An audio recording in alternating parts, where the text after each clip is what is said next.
Hi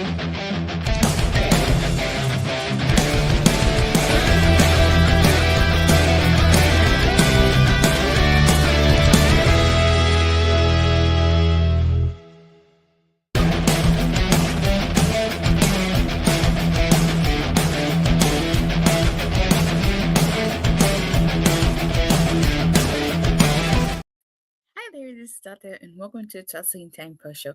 It is Friday, December 6th, 2024, and tonight I'll be talking about Friday Night SmackDown. All right, let's kick things off talking about this DIY versus Motor City Machine Guns match. So this match was originally supposed to be the Motor City Machine Guns versus the Street Profits, but earlier in the night, the Street Profits were found attacked and laid out, so they were not able to compete. So I thought this was a good match. Like, Tommaso Ciampa was definitely playing up his role as a heel here. He kept yelling at Johnny Gargano. He was telling him to take a shot at Alex Shelley. Like, he was just all over Gargano and just giving him orders. Like, he accidentally hit him with the boot and called him stupid. And then they got into a shoving match. Like, Johnny Gargano and Tommaso Ciampa, like, shoved each other. And they were just at each other's throats, like, and stuff like that. And Gargano was basically like, I'll do this by myself if you don't want to. So that was that. And then Ciampa, he grabbed a steel chair and attempted to take it in the ring. But when he did that, he was distracting the referee, allowing Johnny Gargano to low blow Chris Sabin. And then he super kicked Alex Shelley. And they did a meet in the middle to Sabin. And DIY ended up regaining those tag titles. Talk about a twist. I didn't see this coming. I thought Tommaso Ciampa was once again going to turn on Johnny Gargano like he did back in NXT. But this was different. I actually really like this. This was great. You know, I was not expecting Johnny Gargano to turn heel and align himself with Tommaso Ciampa. But you know what? I think that's like the best thing. It's like when you think you know where a story is going, and then it just does a twist, and you don't a 180. You don't know how we got there. Was not expecting Gargano to turn, but we are getting the heel DIY. Yeah, and I think a heel DIY would be great. A heel DIY versus the Motor City Machine Guns. I think it's going to be a great feud coming. But you know what? A heel DIY could be money. I agree. I definitely agree. It could definitely be money. But you know what? I feel like DIY's heel turn was justified because their first tag team title run only lasted 28 days. They dropped those titles to the Bloodline and they never got their rematch. And then here come the Motor City Machine Guns and basically jumped the line. At least we'll actually get a Motor City Machine Gun DIY feud. Yeah, that's a good thing. So their heel turn is justified and it makes sense. You know, so I don't have a problem with that. Now, do I have an issue with the Motor City Machine Guns dropping the title so quickly? No, because this it seems like we're gonna get the feud. I feel like they did a rehash of the New Day segment we saw on Raw with DIY. It kind of does seem that way, but they didn't verbally attack the Motor City Machine Guns, not yet. So I mean, I think that in the long run, the Motor City Machine Guns are gonna recapture those tag belts. But you know, they were probably given the tag belts to turn DIY heel, which makes sense. So I'm not gonna complain yet that the Motor City Machine Guns lost the tag titles because I'm gonna let the storyline play out and see where this goes. And then backstage, Candice LeRae is just congratulating DIY. So I'm very curious to see what they do with the heel DIY, and because I think that's gonna be great. Okay. So SmackDown starts off with let me see. Tag team wrestling lives on SmackDown. Yes, they do. So Solo's Bloodline is back. A super kicks Apollo Crews, and then they attack the security backstage. Obviously, they're sending a message after War Games, especially since they lost. So Cody Rhodes comes out to the ring and he cuts a promo. Now, one of the things I like about this is not your typical Cody Rhodes promo. He was talking about Saturday Night's main event and about Kevin Owens before he was interrupted by Chad Gable and American Made.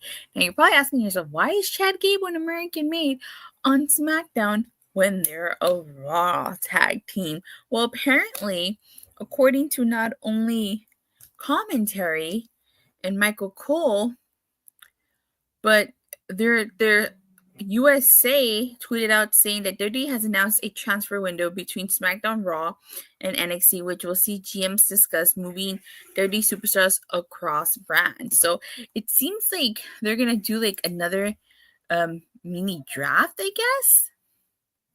Let me see. For TNA reference, think Candice should manage DIY like Alicia does system. Oh, I like that. Good thinking, Ayo. Yeah, if you guys watch TNA, or if you don't watch TNA, there's this tag team called The System, and Alicia Edwards, who is Eddie Edwards' real life wife, and who is also part of the system, she manages them. So I would definitely like to see Candice LeRae take on that role. Good reference, Ayo. Wild card is back for Superstar Shake-Up again. Good references. So, Chad Gable talks about that he's the greatest athlete from Minnesota. And that he mentions that transfer window and that Nick Aldis gave him a call to talk about possibly bringing him over to SmackDown. Now, they're in Minneapolis, Minnesota, which is Chad Gable's hometown, but even that doesn't stop him from insulting his hometown, calling them simple-minded, gullible, and believe anything that anybody tells them. Triple H trying to be Vince with his Sky Superstar shakeup. I think it's probably because Netflix requested certain people to be on Raw, so they had to find some way to justify it. I really like the fact that Chad Gable brings up the fact that he wanted to be kind of like Cody Rhodes. That Cody Rhodes was his inspiration. He calls him. He says that he's a loyal. That it's easy for him to dress the part, but it's not easy to be a good friend, a good loyal friend like Kevin Owens. And he calls Otis an ungrateful idiot who left him high and dry when he was at his lowest. You guys remember? Alpha Academy left Chad Gable. I mean, he was basically bossing them around. So basically, this sets up the main event of tonight's SmackDown, which is going to be Chad Gable versus Cody Rhodes. Now, during this promo, I do like the fact that Cody Rhodes brings up the fact that Chad Gable has been to maximize his minutes, and he brings up the fact that Chad Gable was Shorty G, and he says that Shorty G is looking at Stardust, and Stardust was, as we know, Cody Rhodes. So I thought this was a good opening in-ring promo by Cody Rhodes. Like I said, this is not your typical Cody Rhodes promo, so I actually really liked it. At least Otis won Money in the Bank, Gable. That's true, he did, but then he lost it to The Miz. So we get a Bianca Belair segment, and she and Naomi are talking about war games and about how she's going to look for the person who took out Jade. Piper Nivens and Chelsea Green interrupt, and basically this sets up a match between Piper Nivens and Bianca Belair. You know what that's going. We get the women's U.S.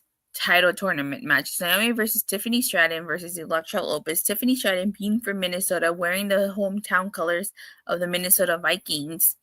I thought this was a decent match. Tiffany picking up the win where she did the prettiest moonsault to Elektra Lopez. Now, I'm not surprised there. I mean, she was in her hometown. Now, I wonder if, all this losing is going to lead to Naomi turning heel. Because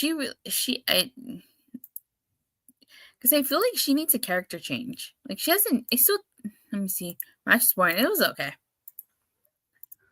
Where is it? So this is what the bracket looks like. You're going to get Bayley versus Chelsea Green, Michin versus Tiffany Stratton. Honestly, I think Chelsea Green should beat Bayley, and it should be. It would be interesting if we get Chelsea Green versus Michin in a rematch. Because remember, Michin beat Chelsea Green in that dumpster match. Naomi's probably the one who took out Jade. How would you feel about Tiffany as a babyface? I think she could pull it off. But I think but it would be interesting to see her as a babyface because some wrestlers work better as a heel and some work better as a face. She's a really good heel. I'm definitely curious to see how she would look as a babyface. Chelsea's winning the tournament. I hope she does. Naomi's probably the one who took out Jade. It wouldn't surprise me if she is. If she is the one that took out Jade. I think it would be too obvious if it's Bianca. So we get the first Nick Aldis segment. This is where we learned that the Street Profits were attacked and that they need medical attention. And basically, he has to tell Motor City Machine Guns that their match is off, but Johnny Gargano insists that DIY gets the match, and so Motor City Machine Guns agreed to give DIY a match. Now, knowing what we know now, that, DIY turned heel, I wonder if it was DIY who took out the Street Profits. Was it just Johnny Gargano by himself? Was it Tommaso Ciampa by himself? Or was it both Johnny Gargano and Tommaso Ciampa who took out the Street Profits? Profits can't catch a break this year. Oh, yeah, they can't. What do you guys think? Was it DIY that took out the Street Profits? Was it just Tommaso Ciampa? Was it just Johnny Gargano? Was it both of them? Let me know in the live chat in the comment section down below. So now, knowing that we know that DIY are heels, would not surprise me if they both took out the Street Profits. Definitely both Gargano and Ciampa took out the Street Profits. I think so. Because I think that, now that I think about it, it would have been really hard for one person to take out both of them, unless he tagged one first and then went after another one. But yeah, it was probably both of them. We get Bianca Belair versus Piper Nivens. Now, I actually really like this match.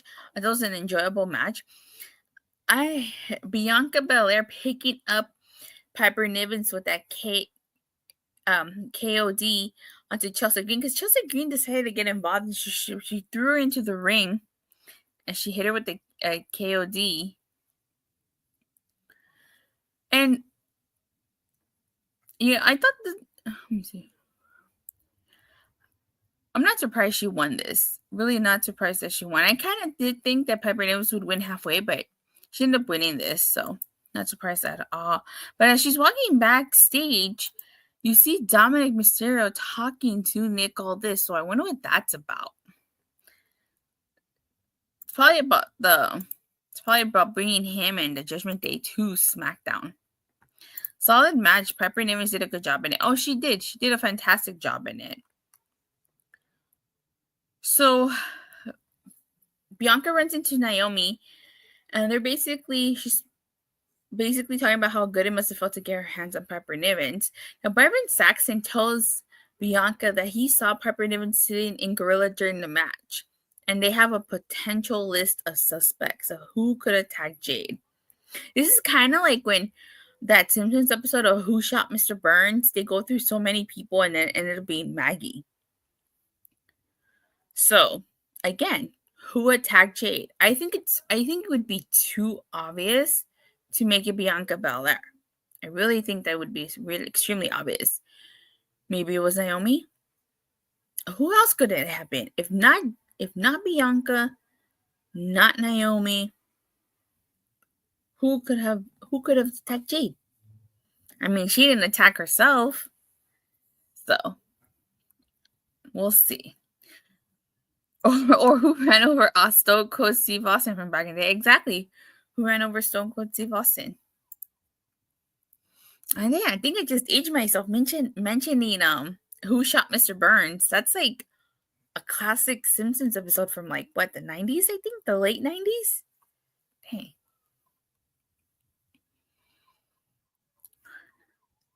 So we get a Shinsuke Nakamura segment. Like his presentation, like with this entrance music and just his overall visual like appearance has been great. Now, LA Knight, interrupts him. And basically, he wants his rematch and he wants it now. Andrade interrupts him and he calls out LA Knight. Who watches The Simpsons anymore? LL. Well, I used to watch The Simpsons back in the day. That's how I know about that Who Shot Mr. Burns episode. Andrade says that he is here for Nakamura and he wants to finish business. Now, I do think that it should have been either Andrade or Carmelo Hayes that took the U.S. title off of LA Knight, yeah, because I think that's what that was going for, but it ended up being Shinsuke Nakamura. So the Bloodline attack, and the Simpsons never ending. That's true. They're still going strong. They attack Andrade and LA Knight, yeah, with the Samoan spike, and triple threat it will be probably. And there's this weird spot where Nakamura is just looking at them, and Solo's backing up Fatu, and he quickly exits the ring. So they mostly target LA Knight and Andrade. Now, Solo Sikoa says that the Bloodline will lay anyone out. He dares people to step up and take a shot. And he says if anybody who thinks the Bloodline is finished or they are weak, he says he's tired of people not taking him seriously and thinking he's a joke, since he's still the tribal chief in the head of the table. And he still has a Ula Fala. So, maybe people would take Solo Sikoa seriously and not think of him as a joke if he actually, won. It's hard to take Solo Sikoa seriously when he lost. I mean, he lost the entire War Games match because his entire team was on and he was the last person standing. It's really hard to take him seriously when he keeps losing. So, maybe if he actually won, maybe people would take him a little bit more seriously. And he answers by asking Minneapolis to acknowledge him. So we get a DIY segment, and they're basically talking about, Johnny Gargano's basically telling Tommaso Ciampa that he got them a title match. And Ciampa tells Gargano that he still hasn't given him an answer from what he asked him last week. So we get a Kevin Owens car promo, and Kevin Owens is just talking about how he's going to get interviewed by Michael Cole, and he's in Minneapolis, and he's just not happy to be there, not happy that he has to do this interview with Michael Cole. And if Michael Cole wants to interview him, he has to go to his car and have a chat with him. This is when we get the tag title match, DIY versus Motor City Machine Guns. Now, I opened talking about that. Just to recap, DIY turned heel, and they win the tag titles. So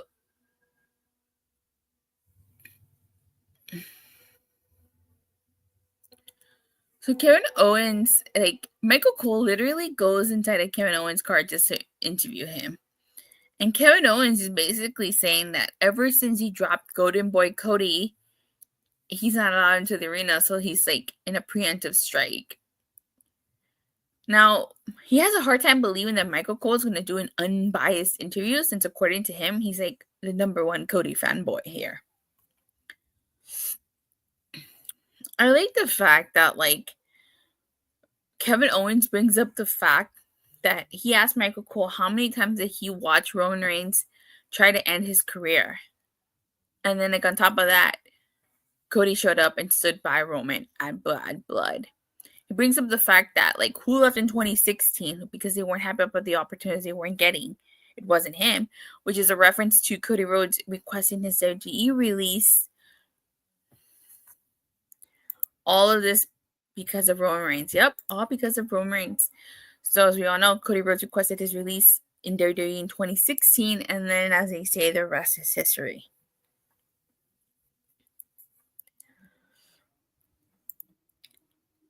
Now, he brings up the fact that, Cody Rhodes comes back, and it's all about him and his stupid logos.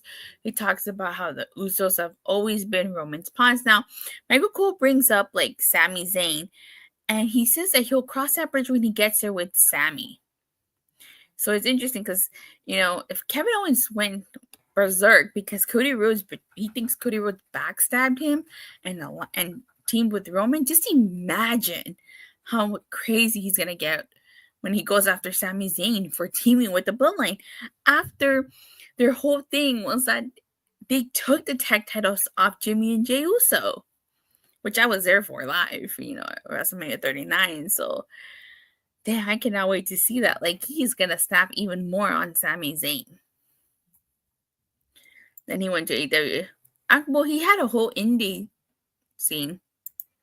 I like how Kevin and Seth Rollins are not buying into this new Roman. Yeah, I actually really like that. A good point. I think that's a really interesting fact that they're not buying into this whole new Roman, because it's like Rollins mentioned, he still hasn't even apologized.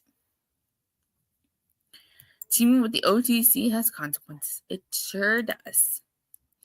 I like that Michael Cole tells Kevin Owens, is like, calls him petty and to look in the mirror, and Kevin Owens is like, what is he supposed to see? A handsome man who is right. And after Michael Cole calls him the problem, basically Kevin Owens asked him to leave his rental car. So this was actually a really good Kevin Owens interview. I actually really like this interview. It was so much different than those usual sit down interviews that they do. So I dug this. I really did. I hope we get more interviews kind of like this. Not necessarily in a car, but in different situations. This was a different type of interview set in a car, not the backstage or in the ring, right? Yeah, so we should get more interviews like this. Not necessarily in a car, but maybe it's just backstage, or maybe in the locker room, or just a different place. I think it's nice when it's not always in the backstage setup. So I got the second Nick Aldis segment. He's basically seen shaking hands with Gunter, and Mello interrupts and kind of stirs at Gunter. And he's basically Melo's basically threatening Nick Aldis that if he doesn't see where he fits into this whole transfer window, he's the number 1 draft pick for SmackDown. And Aldis tells him he has someone very special in mind for him. It was something new as well. It was. It definitely was. So the main event ends up being Chad Gable versus Cody Rhodes. This was actually a really good main event. Chad Gable from Minnesota. He was really attacking that Cody Rhodes ankle. He took off the boot, put him in the ankle lock. I really like that inverted suplex that Cody Rhodes did to Chad Gable.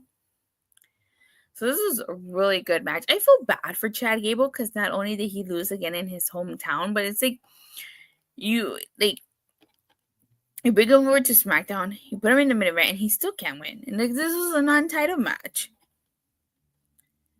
So despite the fact that Cody Rhodes wins this, Kevin Owens comes on. He stomps on Cody's exposed ankle. And then Nick Aldis and security attempt to keep them apart, but Cody Rhodes and Kevin Owens brawl. And that is how we close off tonight's SmackDown.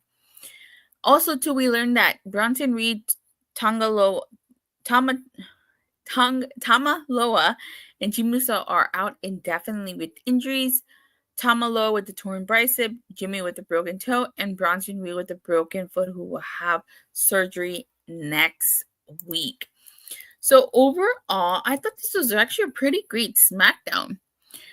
I wasn't a huge fan of the whole Bloodline segment with Nakamura, LA Knight, and Andrade. So with that being said, on a scale from a 1 to a Sean Spears perfect 10, this has to be an 8 out of 10. I thought it was actually a pretty good SmackDown, a good Fallout. 4 out of 10? Really? Oh, okay. So, but with that being said, thank you guys so much for watching and for the continued support. Please don't forget to like and subscribe. Make sure you hit that bell so you get notified whenever I go live or release a new video. And I guess I will be covering NXT's Deadline tomorrow here on my channel. So if I don't see you tomorrow for NXT Deadline, I'll definitely see you guys Monday after Raw. Bye.